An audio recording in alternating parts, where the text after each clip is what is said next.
Welcome to De-Stress Your Business, the podcast where we show you how to get incredible results in your business without constant stress. I'm Alexis Kingsbury, a serial entrepreneur and founder at AirManual, and I'm joined by my co-founder and co-host, Paddy Mann. Hi there, Paddy. Good morning. So there are two parts of employee onboarding, or two key parts of employee onboarding: company onboarding and role-specific onboarding. In our last episode, we looked at the impact of bad company onboarding, the incredible stress and financial impact that's caused by employees not being clear on how your business works. In this episode, we're moving on to role-specific onboarding, the onboarding that happens within teams and often out of sight from HR.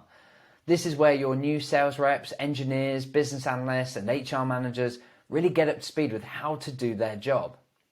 And when we get this right, we see a huge and almost immediate impact for the team. Things start to move faster. Team morale increases. We get the best out of the new joiner and they love it. Of course, if we don't get it right, we'll still see a huge and almost immediate impact. It just won't be a good one. So let's dive in. Paddy, what stress can we expect if an organization has perhaps great company onboarding, but inadequate role onboarding? Good question. Good starting point. So, yeah, if you've got great company onboarding, then that's fantastic. And actually, this is something you see in a lot of companies. You get an HR team who are very focused on this challenge, and they do what they can within the scope of their capability. They know what the company needs. They don't know what individual role needs. And so you can have a great company onboarding where people get motivated and do some great little events and get everything set up. And then you go into the role-specific onboarding, and it starts to falter. One of the things that people often say is that you don't leave a company, you leave a bad line manager. And what that's essentially getting in is you leave that relationship you have with your manager, with your team, because within that team, under that line manager, you aren't getting the support you need. You aren't feeling capable to do your job. You're not able to, I want to say, get the most out of yourself. You're not feeling like your capabilities are being utilized well, that you're getting to do what you love, that you are able to excel. And that's often because you're not getting the support you need. You're not clear on the expectations. You're perhaps after 6 months, a year, 2 years, 3 years, still not feeling confident in every area. You're in a position where your manager and so on finds it hard to delegate parts of your role to you. But then if you can't get the onboarding and the handover of your the role that you're hired into, then it makes it almost impossible to go beyond that and help you to grow into other roles, so you can start to feel like your career's stagnating. And yeah, it's often you say it's a bad manager. But that makes it sound like a person issue, and if you dig into it, it's a series of process issues, and a big part of that will be the role onboarding, because if it's done well, role onboarding is meant to take care of so much of that. It's about getting you up to speed in every area of the role so that you're able to work proactively and without your line manager having to give that constant attention and care. It's meant to help you feel welcome and supported, so that you feel like your team have got your back. And when it's embedded into the onboarding, it also starts to get embedded into the company culture as a way of working. So yeah, it's a broad pain that it can cause when it's not there, and also impact it can have when it is there, because role onboarding, it really does cover everything about getting you to the point where you can do everything in your role, which is almost everything.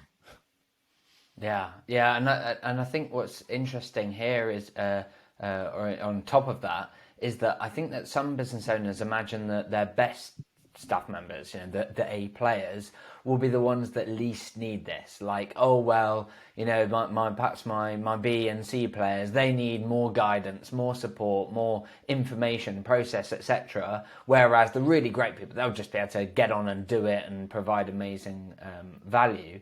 And actually, my experience has been not necessarily the opposite, but that those A players, they need it just as much. The the value that they expect to bring is very high, and A players tend to set the bar very high for themselves. And so, of course, what we tend to see is that they're pretty nervous and anxious until they feel like they're adding some value. And the longer that takes, the more anxious that they feel, and then they start to beat themselves up, or consider whether actually was I better off at the company I was at previously, or maybe there was that other role that I was offered that didn't seem quite so much of a challenge, and maybe I should be there instead. And of course, that's when you end up with failed hires, where people leave really quickly, simply because you're not helping them to do what you want them to do too, which is adding the value, right? So I think, as you say, there's loads of different sources of that stress when someone comes in, and the worst examples are where basically you've got HR does a great job, as you say, and then says, oh, and then hand over to the manager, and the manager's rabbit in the headlights, seems unsure that they've even got someone joining, or at least maybe that they're expecting the person, but they're managing it entirely by, oh, we'll meet with this person, shadow those other people, learn by osmosis. It's not although it's nice to meet people, and that should be an important part of the onboarding, it's like, that's not going to fulfill those objectives. So, when and in fact, let's remind ourselves of what those objectives should be. So we previously talked about the 3 goals of employee onboarding. So remind us of what they are, and then we'll kind of explore into what that means for role onboarding. Cool. So yeah, there's 3 goals of employee onboarding, and it covers both the role on both the company onboarding and the role onboarding, and you can look at how they apply to both areas. So the 3 goals, the first one is to quickly get the new joiner feeling welcome, supported, and productive. It helps to solve that anxiety the new employee has. It also helps to solve the anxiety the team has to see that they're adding value, and quickly reduces that stress when you start feeling that person is contributing rather than just requiring your support. So quickly get the new joiner feeling welcome, supported, and productive. Second one is to get the new joiner happy and confident in all areas of their role. And this is so they can deliver consistent results over time without needing constant support. And it's probably the area where most companies fall short. They kind of feel that they've done a great job in the first couple of days or couple of weeks of doing the onboarding, and then they say, okay, well, that's onboarding done. And you're like, and then they're surprised 6 months down the line because someone has not got some key concepts, and like, well, how did you not, again, take that on by osmosis? Surely that's where osmosis takes on from the prepared onboarding that we did in the first 2 weeks. So no. The goal of your onboarding is to go all the way. It's to get the new joiner happy and confident in all areas of your role. And yes, that does mean it's going to take more than a few weeks to get to the end of this goal. And then the third goal is to make great use of everyone's time. You want the new joiner to feel like they're moving at a great speed, but you also need to think about your manager, the existing team. You don't want to be in a position where every new joiner derails the team from making progress. And we've explored, and we'll explore again. There's some great ways that you can do it in a fraction of the time, so that you don't have to sit down with different members of the team to pass on knowledge.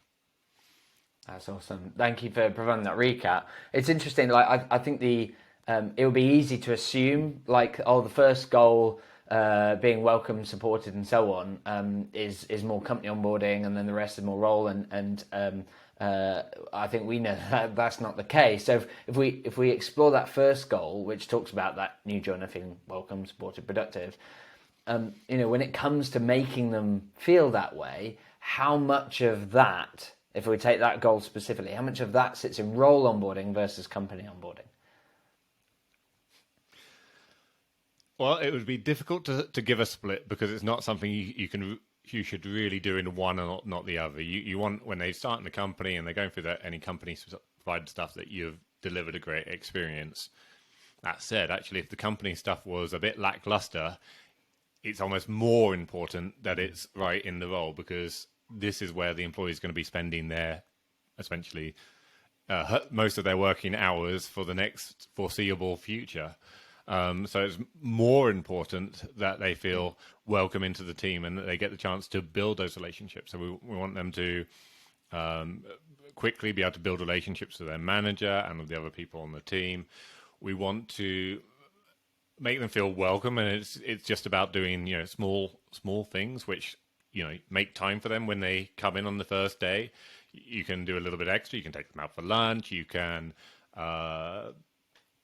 give them a small gift. You can make a point of it when they join their first meetings to make them feel really welcome. But it's just kind of small stuff that makes an impact. And then with making them feel supported, this is a thing that we need to do over time. And some of it is about how you support them on the first couple of days, and you kind of take them through a process and make it very clear about what's going to happen in role onboarding, and who's going to support them.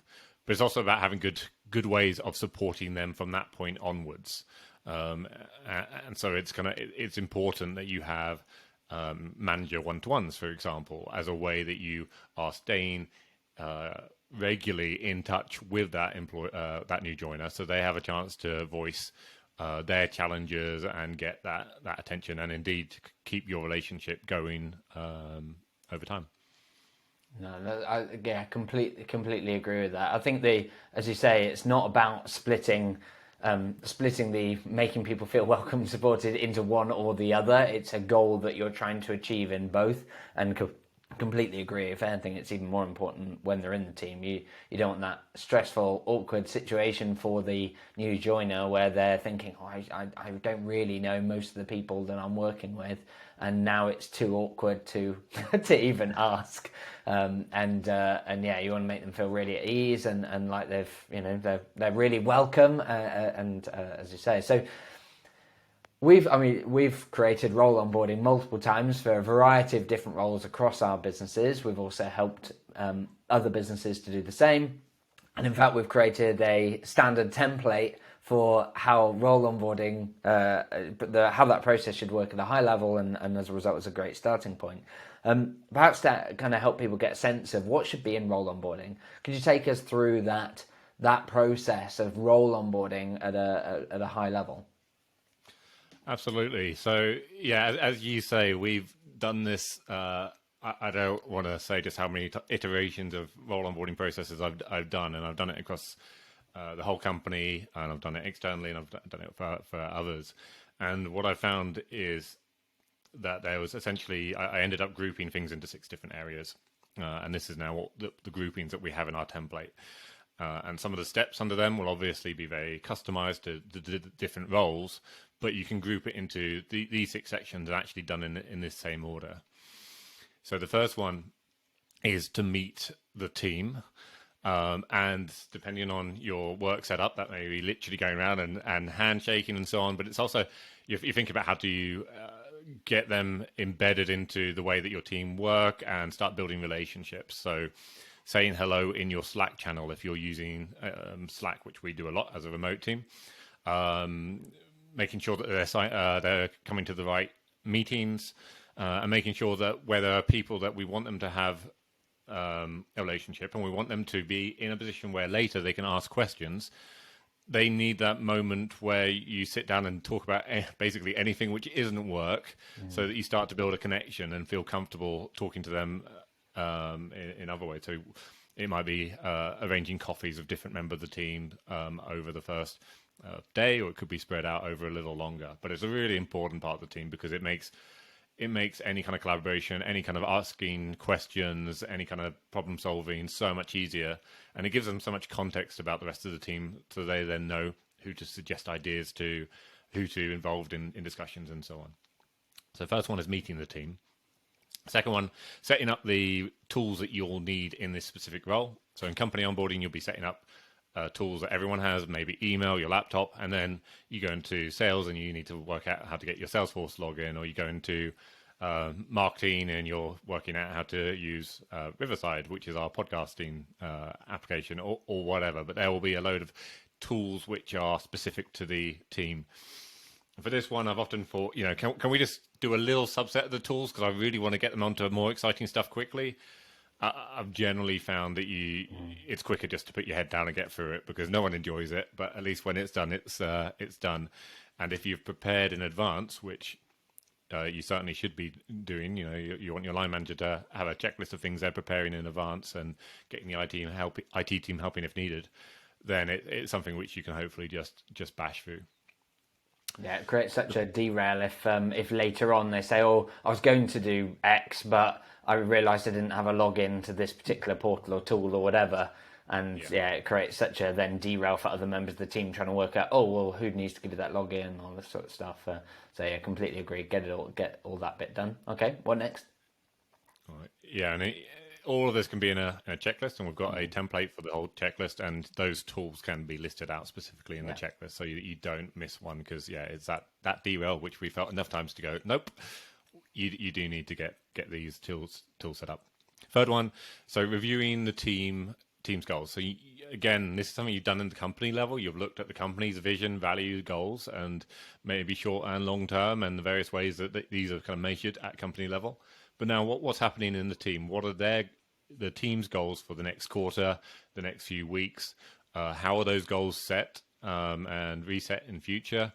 What other mechanisms are you using to demonstrate progress and to kind of focus the team? So it could also include showing where you've got dashboards or KPIs or other targets which you need to be aware of to give you that context.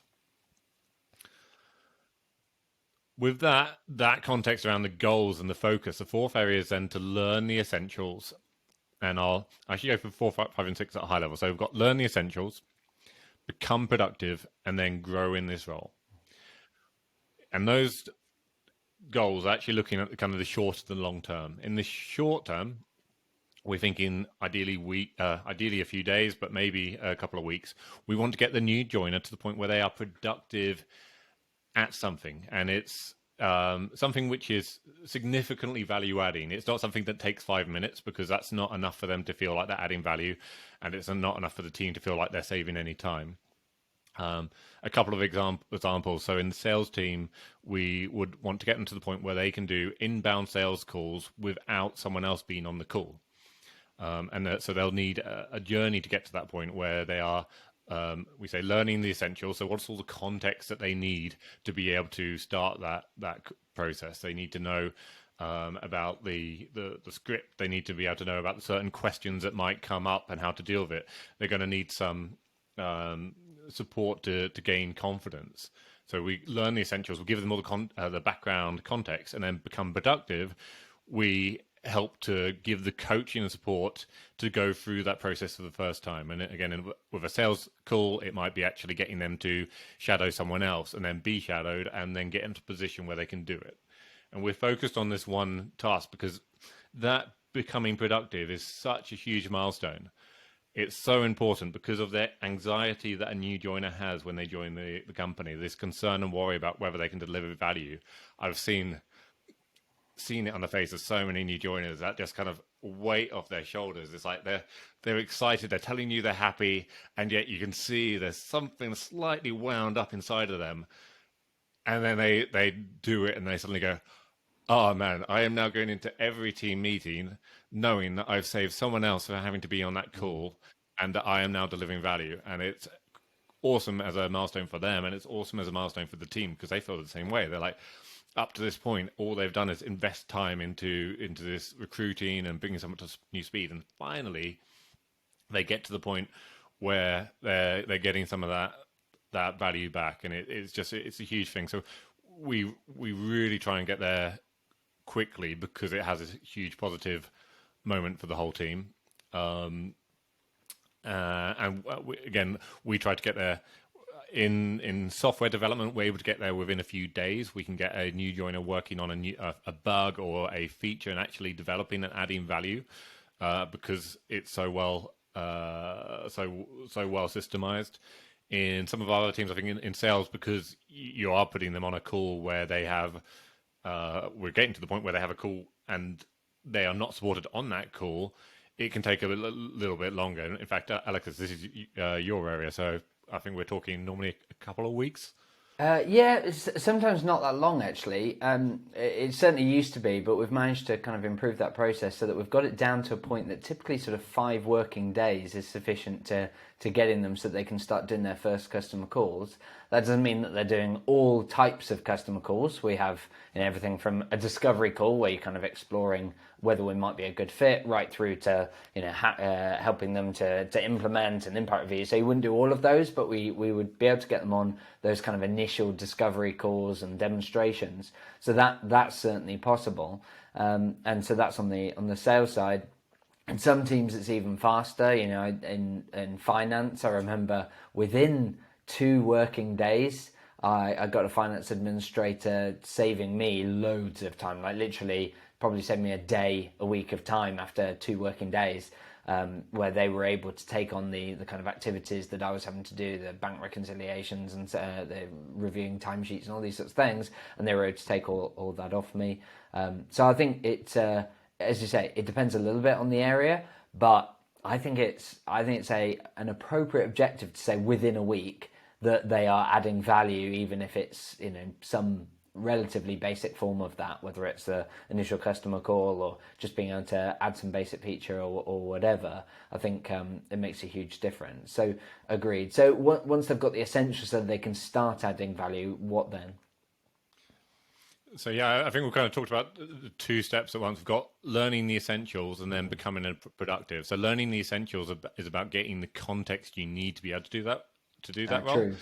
And that can be often in a lot more self-guided, kind of going through, example, looking at the questions you might be asked and so on, and teaching yourself and then coming with questions.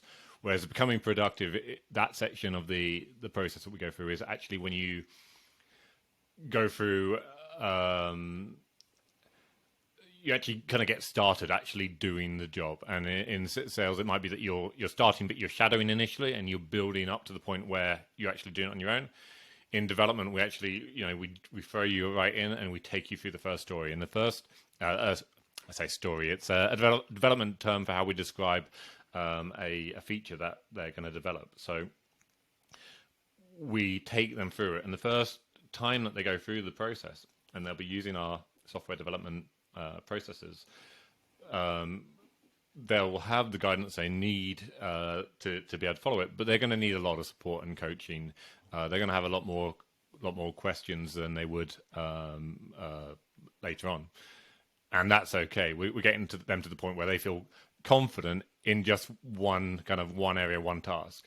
But the really cool thing here is that those tasks that we've chosen aren't by accident. They are, so for these inbound calls to the sales team, these are ones that take it's an hour to do a call sometimes, and then there's the steps of preparation and updating our CRM afterwards. Yeah. And they could be having multiple calls a day. So this suddenly fills up a big chunk of time. And actually it means for other members of the team, though normally they would be doing a range of calls, they can then hand over this one type of call to the new joiner who's feeling confident in doing it, and it starts freeing up more time, more of their time, because we're able to kind of pass down that specific task. It's the same for the new engineer. We're taking something which can actually fill up a big chunk of their week, and particularly when you start going, okay, now we've got someone who's capable of doing this one area. Let's find the tasks that everyone else is doing that they're now capable of doing and pass them down. And we're very quickly then getting to a point where someone is not just able to do one task, but they're able to basically fill up their week with work which is constructive and value adding. And that means at that point that we haven't finished onboarding, we definitely haven't achieved all 3 goals, but we have got someone who doesn't need constant support and is feeling valued, and we can then layer in the 6th and final step of the onboarding alongside that over a longer time.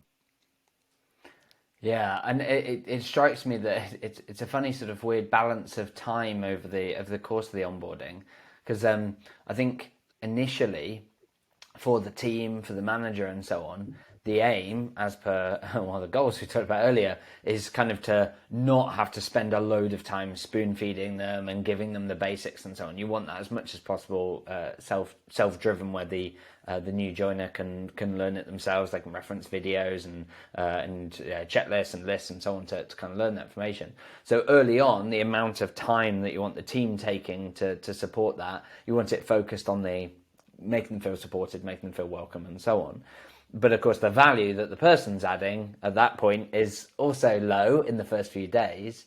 And the aim is that they're going to learn a lot really, really quickly so that they can start adding value. And of course, after that point, now that they're starting to add value, it's freeing up time for the manager, it's freeing up time for the team, which means that they can, where needed, support even more. And particularly, I've found that with onboarding, typically the stuff that you're giving that employee is the more complex stuff later on, right? It's you give them some of the relatively easier or simpler stuff to take on first, and then it's the more complex, nuanced stuff that varies a lot that comes on later, and therefore you need that time. But you've freed up the time because you've got that new employee starting to take off you, and it's an interesting kind of balance as the two shift, so that person's that new employee is freeing up more time, adding value, but actually their learning will slow down as well, because they now haven't got 8 hours a day to learn, because they're spending, say, a couple of hours a day doing the value adding task of doing sales calls or writing some code or whatever. And so it's interesting that the speed of their learning then will slow down slightly as they're starting to add value, and it goes over a longer period. So you mentioned, step 6. Where does this end? What's the how do we finalize this role onboarding process? Cool. So we've taken them through the first 5. We've got them. They've met the team. They've built great relationships. They've got the tools they need. They understand the team goals and context. They've learned the essentials so they can become productive in one area, and they've now become productive in that first area, and are basically getting to the point where they can feel they're weak.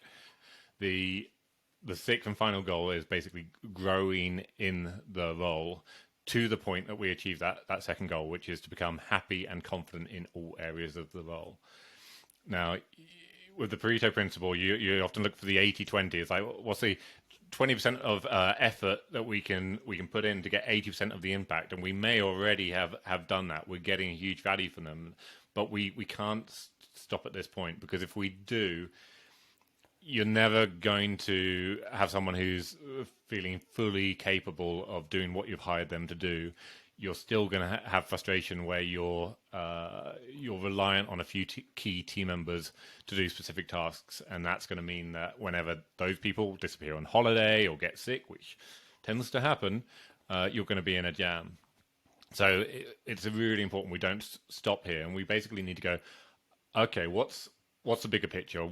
If I look at the role definition, or if I haven't written down the role definition yet, I'm going to write it down. What are all the tasks that this person should be able to do? What are all the responsibilities they should be able to take on? What does that then mean in terms of the things that they will need to learn? And painting out that longer term picture, and then prioritizing, okay, what are we going to introduce at what point? And it may be very structured in terms of, okay, this is what we'll do here and here and here, or it may be that there is a kind of a list of subjects which need to be covered, but you would pick them up as and when it became really relevant for the employee. And it could become relevant because they've got a challenge that they need to take on, and they need to take that skill. Or it could become relevant because they're saying, manager, I've been stuck for the last couple of months. I don't feel like I'm progressing. What should I do next? And you can look back to that checklist and go, well, here's a few more areas that we need to get you to the point where you can essentially be happy and confident in all areas of your role. And that's the end, and it can take a while. I think there will be some new joiners that you have in certain roles where they are still going through this process. They haven't got to the point where they're feeling confident in every area. After 3 months, 6 months, a year, more. It really depends on the complexity of the role and that person and how quickly they're getting confident. But by having it clearly defined, you have that ability to pass it down at the right time.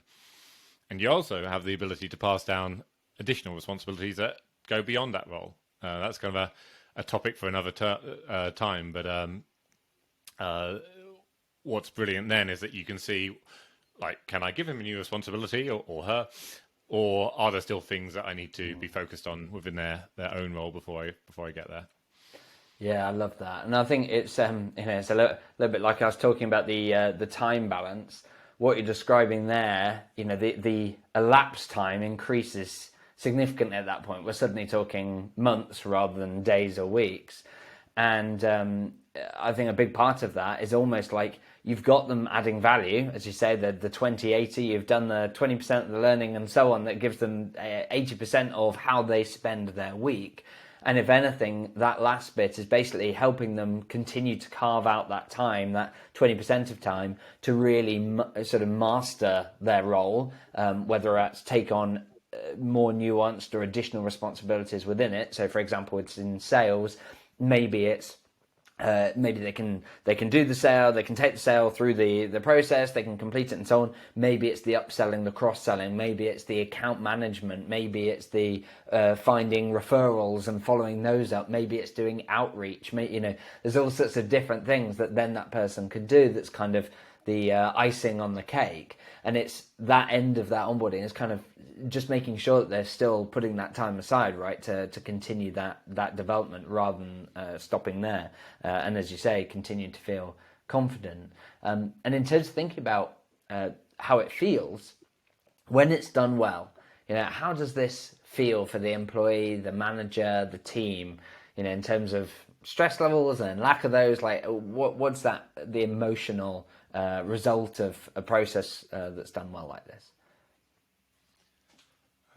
Well, it can be really far-reaching. We talk a lot about the anxiety that you can have as you start the new role, and for the team, it can be the stress of you've got too much to do. That's why you've hired someone, and you've got your own worries about whether or not they're going to get up to speed. So, addressing that anxiety and getting to the point where everyone feels comfortable is like, yeah, okay, we've got a new joiner here who's going to be delivering significant value over time, is an immediate win, and everyone's going to feel great about that. And if we can do that really quickly, then rather than having this prolonged weeks and months of someone feeling stressed and the team worrying, we condense it down, and actually over time, when you see it happening again and again with new joiners, the team will start feeling very confident in your ability to do that, and you'll remove that worry altogether.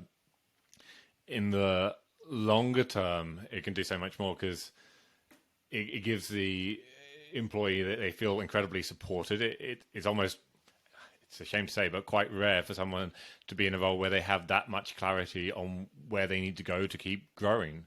And so it gives them that part of that self-driven purpose, that desire to grow, that desire to move forward. It gives them that clarity and feeling that they're in a place where they're going to be supporting and do it. And just that feeling of comfort and knowing that you're, without having to think hard about it, that you're going in the right direction is huge for your stress levels.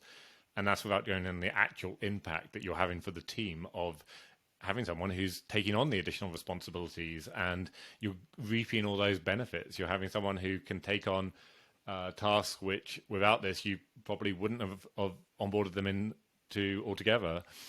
It means that as a manager or a senior team member, you are in a position where you can go on a long holiday, and that person that you hired 3 months ago, 6 months ago, is now able to cover everything, and you don't get all those questions. You're not getting those buzzers that distract you when you're on the beach. So yeah, as I say, it's far-reaching, and it's just such a fundamental area to get right if you want to de-stress your business. Yeah, I completely agree. I think one of the other things that I really like as essentially as a business owner thinking about growing the business is that having this in place removes the stress related to, will I be able to grow fast enough to support demand, right?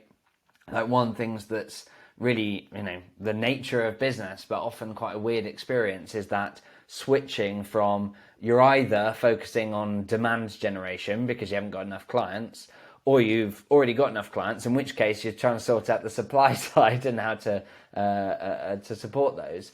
And it's one thing or the other. It's never perfectly balanced. And to some extent, growing the business is about just oscillating between those as quickly as you can and doing a good job of each.